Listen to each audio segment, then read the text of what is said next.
how do you think about just that 100 true fans and I guess like monetizing on a smaller subset of fans rather than maybe the millions of fans that the Mr. Beast of the world have? Yeah, totally. So just to summarize for the audience a little bit in case they haven't read it. So Kevin Kelly's original blog post, which was published, I think a decade ago, basically said to be a successful creator online, you don't need millions of fans who love you and pay you and support you. You just need 1,000.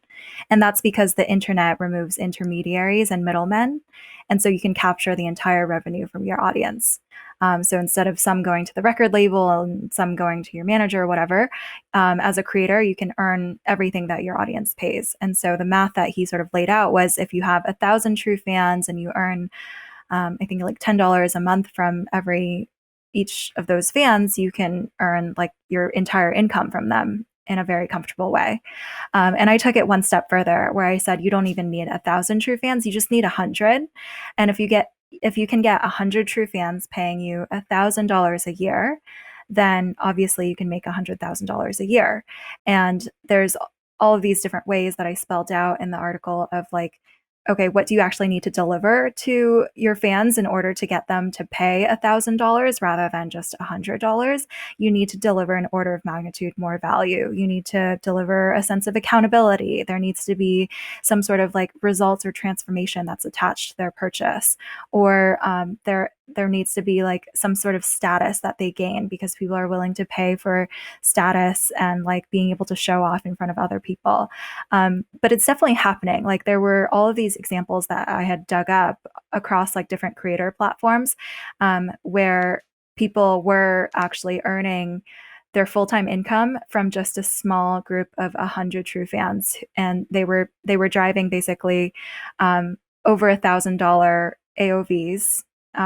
So average purchase price was over $1,000, and they had like in the order of magnitude of 100 fans. And these were typically like you saw this more in the course creation world. Like there were multiple examples of this happening on Podia and Teachable, but also on Patreon.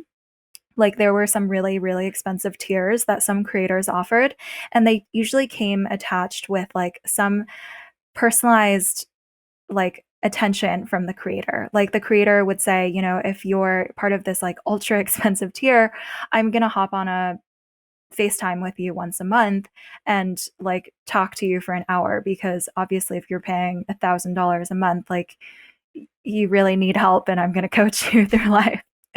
um, and people actually purchase these things. So I think, yeah, I think the idea of like 100 true fans is really aligned to be like either capitalizing on that super fan effect who is very price insensitive and just like willing to support a creator to a really high degree, um, or it's focused on like delivering a ton of like real ROI and value to your customers. And I thought the really interesting piece that recently came out about this idea of 1,000 true fans or 100 true fans was an editorial that Sam Lessin wrote in The Information last week, talking about the societal problem of 1,000 true fans. He basically talked about how that model of 1,000 true fans requires aligning yourself to such a small niche and being the best at delivering whatever that thing was to 1,000 people in the world that you had to go really niche. And this just resulted in a ton of like societal fragmentation of all of the things that we're consuming, and like filter bubbles and people subscribing to a different set of newsletters than everyone else and taking different courses than everyone else. And we're sort of like losing this society wide level of shared context and shared information and shared language, um, which I thought was a really interesting angle on what are the societal implications of this model.